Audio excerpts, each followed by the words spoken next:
We are getting a lot of questions about the story that we did yesterday about homeowners who purchased a new property, came to move into the house, found that other people were living there, and it was really difficult for them to get them out of the house. How is that possible? In Georgia, the courts will take an approach, a very cautious one, when it comes to people living in a house as their residence. So in this particular case, the courts made the owners of the home go through the legal process to actually evict them as if they were in a landlord-tenant relationship.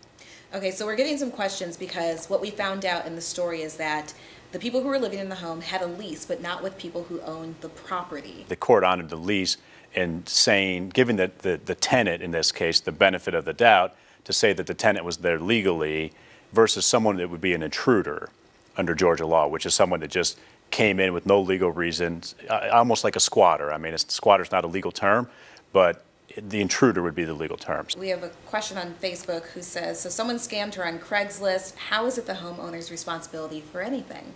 It's not necessarily the responsibility of the homeowner, but the homeowner has responsibilities to manage their property, to keep an eye on it, and to do certain things. And depending on how they did that, the court would take all of that and balance it. So say I'm the homeowner. What happens if I go into that property and start throwing their stuff out? What's going to happen to me? I wouldn't advise doing that. Even if that person was a legitimate intruder, you know, the squatter, if you will, there's still a legal process by which you would use the help of the sheriff to get that done. So if that's the case, could them as landlords, the property owners, then charge them rent? Yes. They could. Oh, yes. Okay. Yes. And I think a lot of confusion that a lot of viewers have is that it feels like there's no protection for the actual homeowner, and more of the protection goes for the person who is living there without any legal rights to the property.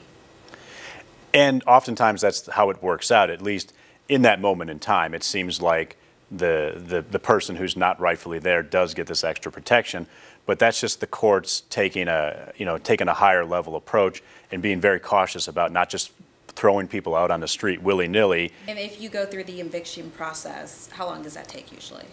Generally, depending on how busy the county is, you're talking about 30 days to get started. And then if the court finds in favor of the owner or / landlord, they usually give the tenant 7 days to vacate from that date. What if they damage the property? The owner could also include those damages and sue them for that amount of money if they knew about it at that time. What if they were able to prove that the lease was fake or false? So if it was a situation where the occupants created fake documents in order to make it look like they had a right to be there, and you could prove that, then you would be an intruder. But you still have rights as an intruder. You still have to go through the eviction process. There's a different process where you use the sheriff to it. Okay. It's an ejectment process. Okay. So if there's a tenancy, you go down this path and you end up with an eviction. Mm-hmm. If you're an intruder, you go through an ejectment process over here. Okay. The problem is it's nearly impossible to figure that out. All right, so what can we do to protect ourselves? So say I buy a new house and I find somebody's living there. Are there any safeguards that we can take to prevent it from happening? Do yourself a favor and go by. Before you go and close and sign on the dotted line, make sure no one's living there.